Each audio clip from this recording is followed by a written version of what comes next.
Hi, welcome to Curb Appeal, the video series. Every summer I put together a video series, and this summer is no exception. There's no, schedule or no particular topic, but I thought I would do a video in honor of Hot Fun in the Summertime, which is a linky party hosted by some of my blogging friends. What I've decided to address is something that a lot of people talk about in the summer, and that's catching up on their reading. First of all, as a teacher, I don't want you catching up on your reading. I want you to read all the time. But if you can't, that's okay too, as long as you get some reading in during the course of your year. As an English teacher, a lot of people ask me what I recommend for summer reading. It's impossible for me to say what the right book for you is, because everybody likes different kinds of things. There's a left brain person and a right brain person, and people who like chick lit and people who like 50 Shades of What the Hey. I'm sorry, I'm not going there. So today I thought I'd just give you a couple of choices, or talk about a couple of different types of books, and then maybe you could choose one that you'll enjoy reading. And if you do, let me know. First of all, I need to talk about fiction versus nonfiction. People tend to fall in an either or category, but there's a bridge, and the bridge is called narrative nonfiction. For example, Bitter Blood by Jerry Bledsoe, which I don't even know is in print anymore, but it tells a story of a true event. If you like, History Channel, that kind of thing, Discovery Channel, they do a good job of narrative nonfiction. So that's a choice that you have. I'm not a nonfiction person, but I do like narrative nonfiction. Personal essays are also a form of nonfiction. Nora Ephron, bless her heart, may she rest in peace. She was an awesome essayist. She wrote personal essays that were funny and relatable, but also true.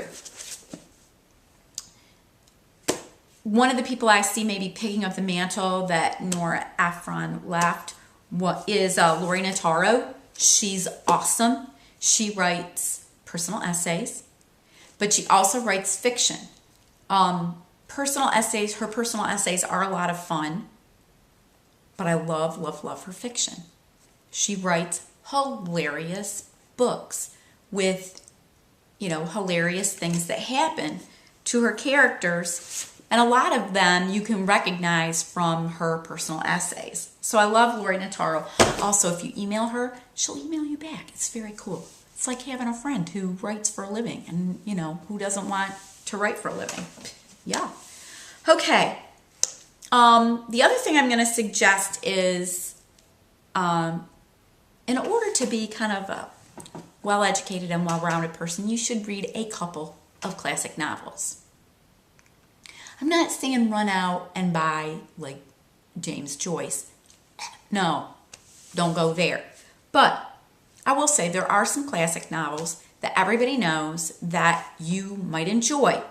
And probably my favorite, and if there was one great American novel, this would be it, To Kill a Mockingbird. See, the dog chewed it, but I have several more copies, so it's okay.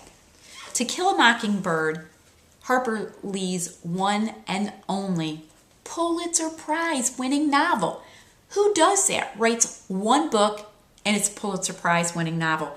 And it's probably been in print nonstop. Well, I'm sure it's been in print nonstop. And she's probably sold 50 bazillion copies. So she didn't need to write another book. She was set. But also, how would you top this? My husband, DL, hates to read. He's a math boy. He hates reading.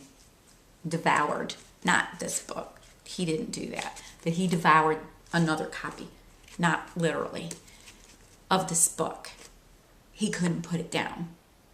He read it in places you wouldn't even believe, like places he would never read. Yeah. So, excellent choice. If you've never read it, you should. It's a wonderful story. Just read it. That's an order. You will be graded. There's a test.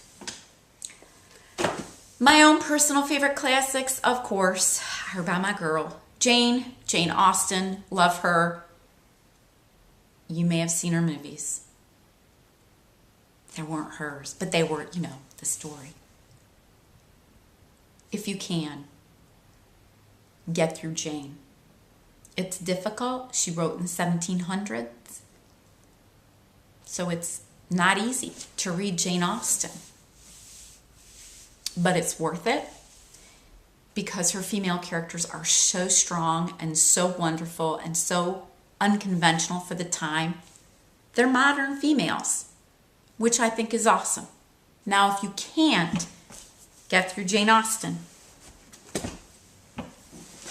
And I do recommend Pride and Prejudice as my favorite. You may want to try Seth Grahame-Smith, Pride and Prejudice and Zombies. It's the story of Elizabeth Bennet and Mr. Darcy, only they're zombies. It's a cool book. So if you can't do Jane, do Seth Grahame-Smith. Anyway, those are my recommendations. If you don't want to read this summer, you don't have to. But I recommend it. Anyway, this is Curb Appeal. Hot fun in the summertime. Maybe next time it'll involve a fruity drink. Sayonara.